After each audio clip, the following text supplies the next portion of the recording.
বাংলাদেশ টেলিযোগাযোগ নিয়ন্ত্রণ commission BTRC সাম্প্রতিক draft telecom network licensing reform policy 2025 উদ্যোগে বিষয়টি বাংলাদেশ জাতীয় দল বিএনপির দৃষ্টিগোচর হয়েছে।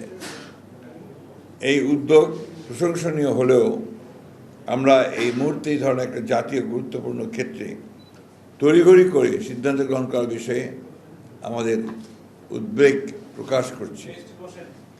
এই নীতির উদ্দেশ্য হল লাইসেন্সিং পদ্ধতি সহজ করা, প্রযুক্তিগত অগ্রগতি উৎসাহিত করা, গ্রামীণ জনগণের ডিজিটাল অন্তর্ভুক্তি বাড়ানো, যা অবশ্যই ইতিবাচক একটি বিষয়। তবে খসড়া নীতিমালাটি বিশ্লেষণ করে দেখা যায় যে এটি গুরুতর সমস্যা রয়েছে, যা টেলিকম খাতে সমতাভিত্তিক ও টেকসই উন্নয়নে বাধা দিতে পারে।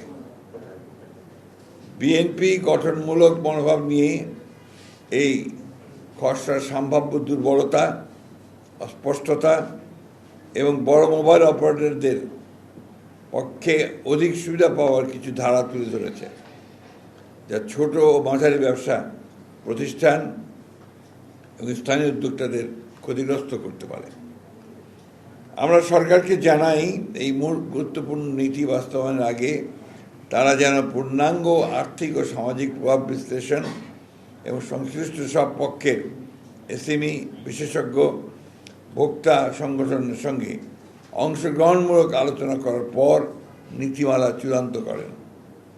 বিশেষ করে সামনে জাতীয় নির্বাচনকে সামনে রেখে বিবেচনায় রেখে এই ধরনের একটি জাতীয় গুরুত্বপূর্ণ নীতিমালা এ সময়ে একতরফাভাবে প্রণয়ন করা সমীচীন হবে না বলে বিএনপি বিশ্বাস করে। নতুন প্রযুক্তির বিষয়ে স্পষ্টতা নেই। স্যাটেলাইট ব্রডব্যান্ড বা নতুন ডিজিটাল সেবা নিয়ে নীতিতে কোনো সুস্পষ্ট দিক নির্দেশনা নেই, যা বিনিয়োগকারীদের বিভ্রান্ত করতে পারে। 3. বড় মোবাইল অপারেটরদের প্রতি পক্ষপাত। একক লাইসেন্সের বাধা এসএমইর জন্যে আইএসপি লাইসেন্স একীভূত করার ফলে বড় প্রতিষ্ঠানগুলো সুবিধা পাবে।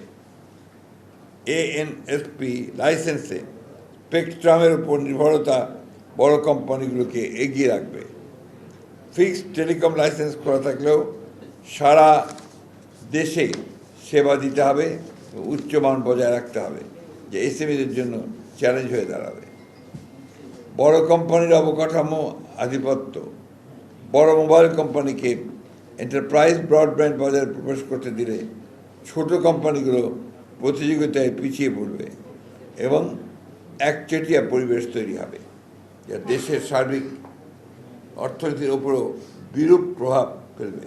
তাছাড়া খসড়া নীতিমালায় লাইসেন্স ফি, শর্তাবলী, কার্যকারিতা ইত্যাদি বিষয়ে বিস্তারিত কিছুই প্রকাশ করা হয়নি, যা স্বচ্ছতার অভাব নির্দেশ করে।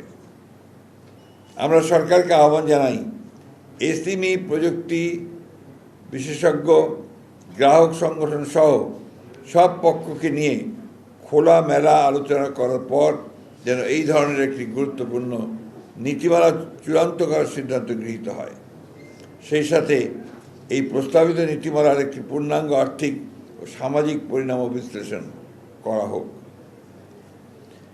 বিশেষ করে এসএমই ও স্থানীয় ব্যবসায়ীদের সম্ভাব্য ক্ষতি, কর্মসংস্থান হ্রাস এবং অর্থনীতির উপর প্রভাব বিবেচনায় রেখে এটি করা গুরুত্বপূর্ণ।